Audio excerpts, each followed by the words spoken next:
Magandang maga po, sambayanan karista. Welcome again to Mangkelos TV.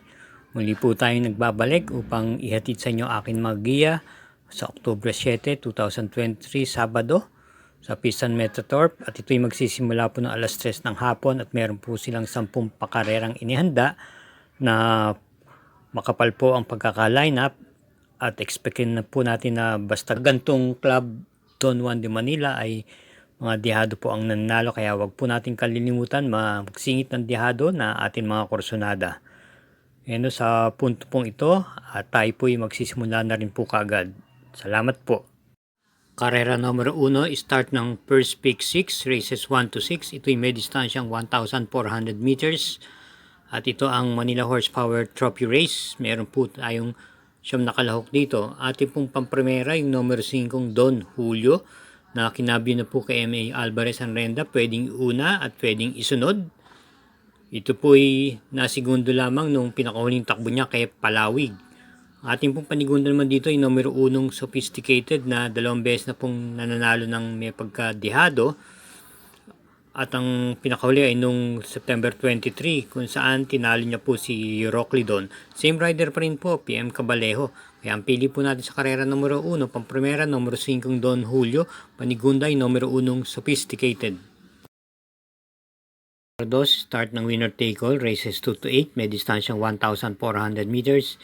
Ito ang High Gain Feeds Trophy Race at Club Don Juan de Manila Trophy Race, at meron po tayong 13 kalahok dito. Ang ating pong piling pang-primera dito yung kalahok numero 7, Darna. Ito po yung nanalo nung September 20 kung saan tinalo niya po si Compassion at H.E. Holy. Ito po yung pwedeng iuna at pwedeng i-pacing. Panigunda naman po natin yung numero 1, Melania, na nakwarto pwesto lamang din September 20 kay Runaway 10. At ito'y muling rendan po naman ni J.A. Guse, may angking bilis. At panersera natin yung numero 2 na Imported Horse, Speed Revolution. Ito naman po ay nasigunda lang nung August 25 kay Digong Bughaw. Ito po ay may angking bilis at pwedeng i-pacing at parati pong nasa tersera o kwarto pwesto nung mga nagkaraan huling takbo niya. Kaya ang ating pong pili dito sa karera numero 2, pampremera numero 7, Darna, panigunda numero 1, Melania, at panersera yung numero 2 na Speed Revolution. Karera numero 3, start ng first pick 5, races 3 to 7, may distansyang 1,600. Ito ay isang special invitational race. Meron pong 7 kalahok dito at karamihan po mga imported horse. Ang ating pong pampremera rito, walang iba kundi yung numero 5, Righteous Ruby, na muling ikinambyo na kay M.M. Gonzales ang renda. Ito po ay natalo lamang ng mga kalahating katawan ng nakaraan, kung saan siya ay na-tersera po kay Civics Class nung September 10. Atin naman pong panigunda rito yung numero 2 na Speed Fantasy, na dumating po ng segundo dun sa naturang karerang yon na pinalo ni Civics Class, at halos dikit lang po siya sa nanalo. Ang atin naman panersera rito yung numero 6 na Civics Class na nanalo noong September 10 ng bahagya lamang.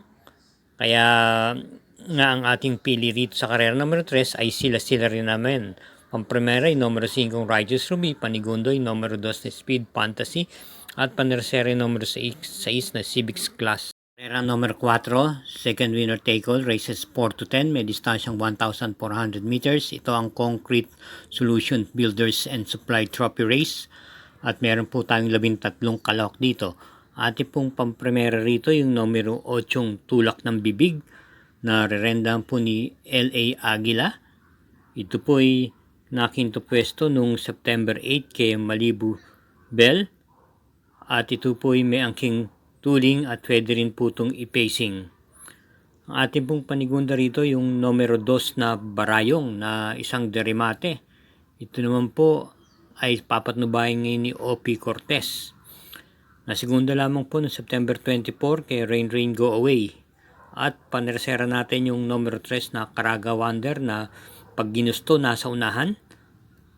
Ito'y nakinto pwesto lamang noong September 13 kay iShot, at siya po'y rendahan po muli ngayon ni J.A. Guse. Kaya ang pili po natin sa karera numero 4, pampremera numero 8, tulak ng bibig, panigundo numero 2 na barayong, at panersera yung numero 3 na Caraga Wonder.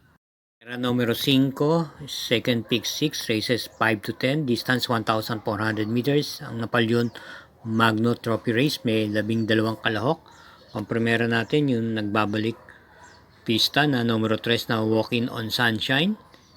Ito po ay naipipacing at muling sasakyan ni L.A. Aguila.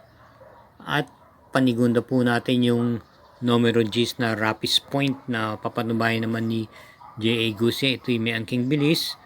Bagamat pansyam lang po siya dumating noong September 24 kay Rain Go Away. Panigunda po natin siya rito. Ang ating naman pong panersera yung numero 9 Marquis Angel na may taglay tuling at bilis. Maring siya ang magdala ng marcha. Ito ay rendang po muli ni JB Hernandez. Kaya ang pili po natin sa karera numero 5, pampremera numero 3, Walking on Sunshine. Panigunda yung numero G's na Rapis Point at panersera yung numero 9 Marquis Angel. Sa muli pong pagkakataon, pwede pong suportahan nyo Monkels TV by subscribing, following, sharing, and hitting the like button. Maraming salamat po. Numero 6, start ng second pick 5, races 6 to 10, distance 1,400 meters, Silver Bullet Productions Corp and Club Don Juan de Manila Trophy Race, may 12 kalahok. Pampremera, nababalik pistang numero 5 Hakim, napapanubay ni Abria, may angkin tuling at pwedeng ipacing. Ito po ay may prebang nanalo na rin po ito. At pagkatapos po nun, siya ay may takbong dumating lamang po siya ng 4th pwesto. Ating pong panigunda naman yung numero 8, yung Stand in Faith ni A.M. Bufete na 4th pwesto nung September 15 kay Magnifico. Isang derimate at panasera natin numero 12 Isaiah na may angkin tuling. Bagamat pansyam lang po siya dumating nung pinakahuling takbo niya. Pero bago po doon, siya ay may prebang na 4th pwesto po siya. Kaya ang pili po natin dito sa karera numero 6, pampremera numero 5 Hakim, panigunda numero 8 Stand in Faith, panersera yung numero 12 Isaiah. Numero 7, start ng pick 4, races 7 to 10, distance 1,400 meters, Mercury Fright Trophy Race, may 11 kalahok.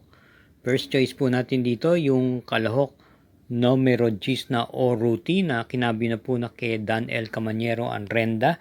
Na tersera lang po ng October 1 kay Little Miss Saturday. May angking bilis at pwedeng isunod-sunod lamang. Panigundo natin numero 5 Sweet City na nasigundo naman nung August 19 pa po kay Regal at kinabi na po kay O.P. Cortez ang renda. Ito po ay pwedeng ipacing.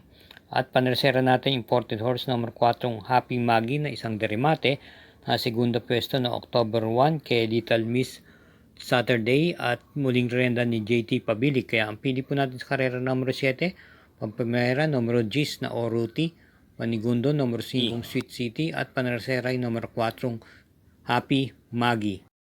Atin bigyan daan po muli atin mga shoutout bilang pagbibigay-pugay sa mga taga-subaybay kina Danilo Suarez, Willie Rase, Ferdinand Orbito, Bernie Kayanan, Ferdinand Guerson, Egay Menkito, Eddie Santos, Lenmore Nitsuga, Ernesto Jr. Castillo, Donnie Dacalanyo.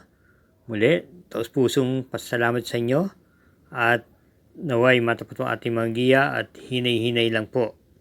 Karera numero 8 po ang Piedras Negras Construction and Development Corp Trophy Race at may distansyang 1,400 meters. Meron po tayong 12 kalahok dito. Ating pong pili dito pang primera yung nagbabalik pistang numero 10 na Save My Savings na rendan po ni O.P. Cortez. Ito po ay isang derimate at base sa kanyang preba, pwede rin naman itong iuna. Bagamat pampito lang po dumating ito noong June 11 sa isang stakes race na pinaluan ni Jaguar. Ito po ay may isa pang angking panalo pero may katagalan na po. Noong March 12 kung saan nanalo po ito sa isang stakes race na dehado po siya ron. Atin naman pong panigunda rito ay yung kalahok numero 8 Keep the Trick na rerenda ni J.A. Guse. Ito'y kagaling lamang po sa panalo nung nakaraan. Pwede po itong i-pacing sa naturang karera. At ang ating pong panersary dito, yung numero 12 Min Balot Pulse na ito po'y dumating po ng segundong dikit kay Late Night Lady kung natatandaan nyo pa po. Kaya ang ating pong pili sa karera numero 8, pampremera yung numero G's na Save My Savings, panigunda yung numero 8 Keep the Trick at panersera yung numero 12 Min Balot Falls. Karera numero 9, penultimate race. Ito'y kay Engineer Mario Cruz Trophy Race at may distansyang 1,400 meters. At meron po tayong 11 kalahok dito. Ating pong pampremera rito yung kalahok numero 5 Buenabel na kinabyo na po kay M.A. Alvarez Anrenda. Ito po ay may prebang dumating po ito ng kwarto pwesto noong September 26 kay Classic G. Ito po ay naipipacing at pwede rin pong iparimati ito. Atin naman panigunda rito yung numero 2 na Wild Act na siguradong isa sa nasa unahan. Dumating po ito lamang ng kwarto pwesto nung pinakahuling takbo niya. At siya irerendahan po ngayon ni J.B. Hernandez. Kinambyo hidete na po at iba na po ang registered owner na to. Ating pong panersera rito ay yung kalahok numero G's na I Love Mati na nakwarto pwesto naman nung September 8 kay Wishful Thinking from RJ Tabor. J.B. Guerra na po ang rerenda. Kaya ang pili po natin sa karera numero 9, pampremera numero 5 Buenabel, panigundo numero 2 na Wild Act at panersera yung numero G's na I Love Mati. Karera numero G's, last daily double, para tingan po ng second winner take all, second pick 5, second pick 6 at pick 4. May distansyang 1,400 meters at ito po isang Congressman Tony Calixto Trophy Race. Meron po tayong 14 na kalahok dito, full gate. At ang ating napiling pampremera rito ay yung kalahok numero 9 Kentucky Rain na rerendahan po ni JM Estorque. Ito po isang derimate na quinto pwesto lamang po siya noong September 15 kay Magnifico. At nung September 3 naman na segunda po siya kay Antonio de la Mugis. Ating pong panigunda rito yung numero nung Sky Lover na pansyam lang po nung dumating na September 27 kay Noseng Yangyana at siya muling rendan po ni JT Pabilik. Isa pang niya pang takbo ay nasigundo siya nung August 20 kay Hinebra. At panersera natin dito yung numero 12 Doktora na mababa na sa laban to. Ito'y karendahan ni KB Abobo, isang derimate na tersera pwesto nung September 30 sa isang barrier run. Kaya ang pili po natin sa karera numero 10, pampremera numero 9 Kentucky Rain, panigundo numero 1 Sky Lover at panersera lamang yung numero 12 Doktora. Maraming salamat po muli sa lahat ng mga taga-subaybay ng Mangkelos TV at nagtitiwala. May matapat po ang ating mga giya at muli ko pong pinapaalala na ito po'y pawang mga gabay labang na base sa akin sariling aral o kursonada, pero pagdating pa rin sa takilya, inyo pa rin mga kursonada ang siyang dapat masunod. Hinay-hinay lang po lagi. Iingat po sa pag-uwi.